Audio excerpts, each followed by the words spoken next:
Evan Solomon joins me now. He's the host of Power Play and CTV's Question Period. Evan, let's start with the opposition slamming the government's vaccine plan. We're going to be hearing from the Prime Minister within an hour. What are you listening for today from him? He's got to give some answers to two mounting anxieties. The vaccine drought from Pfizer comes with a caveat.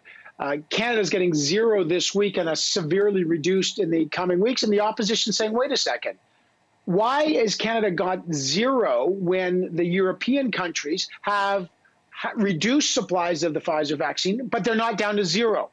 And we fell to the back of the line on this. And the Prime Minister and Anita Anand have said repeatedly, don't worry, by March, we're still going to get our 6 million doses of the Pfizer and the Moderna, but they're now clearly backloaded. Retired General Hillier told me, he's in charge of the vaccine rollout in Ontario, the system's not built to have that capacity of a huge backloading of this, so they have to recalibrate their system. So that's the first question. But the real urgency today is that the European Union is starting to flex some nationalism, and their case is interesting. They're saying, we have scarcity issues here. If Canada's decrying it, and everybody is, the Europeans are saying, we put in $2.5 billion to make sure that we get Pfizer and Moderna. They're produced in Europe at the Belgium factory, which supplies Canada.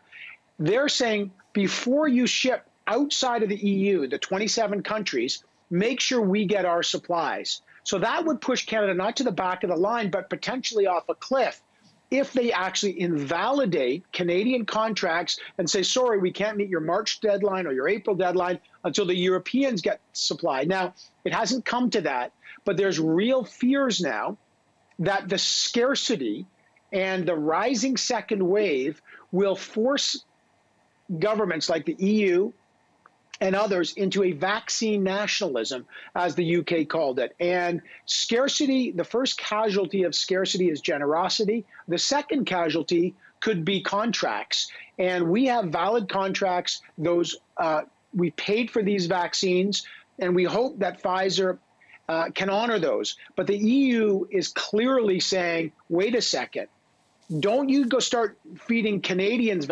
sending vaccines to Canada, when we paid for the development of this, and we're not getting vaccines in the 27 European countries. So this is a very tense moment, and the government's got to provide answers.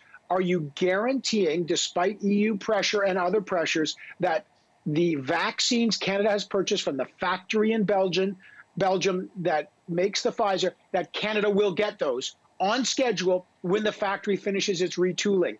They will say yes, but welcome to the vaccine wars. And these next couple of months of scarcity are going to be very nail-biting for countries like ours. Because remember, we are not a maker. We're a taker. We don't make these mRNA vaccines domestically.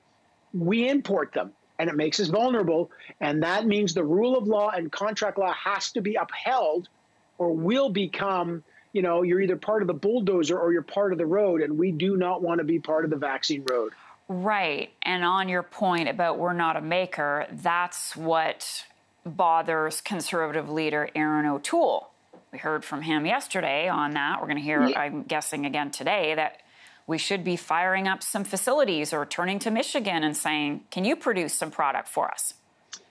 Yeah, I think we should cut through some spin there. You know, should we be a maker? Well, the Conservatives, pretty rich for the Conservatives who were in power 20 years ago when Connaught Labs essentially shut down. So the idea that we can go back in time and change the rules and stop genetic drugs from coming in, and the big pharma would have stayed in Canada, and change our tax rules, and you know, that ship has sailed. We do not have the technical capacity to produce the kind of vaccines that Moderna and Pfizer have made. We do have, by the way, for AstraZeneca.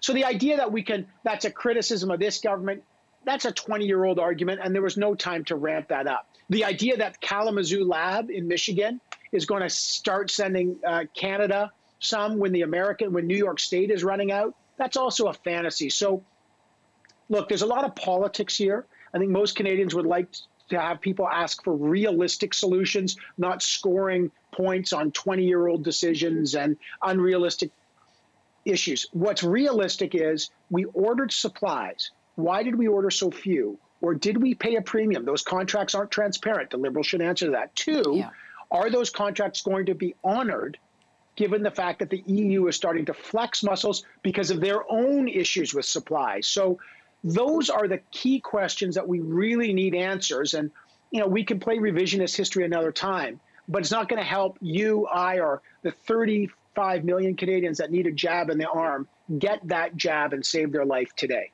Yep. And I'm just thinking out loud, what about the Moderna product? Can we get more from Moderna? I don't know. Maybe the Prime Minister will be asked about that today, Evan. Yeah, and look, he'll be asked about that. And then the big question is, is Canada going to give the green light to AstraZeneca and Johnson & Johnson? And what are their supplies? Again, those would accelerate the process, but they're still not approved. So we got to find out about that. All right. Lots to look forward to. Evan, thank you so much for that. We'll watch you later today at 5 o'clock Eastern, right here on CTV News Channel with Power Play.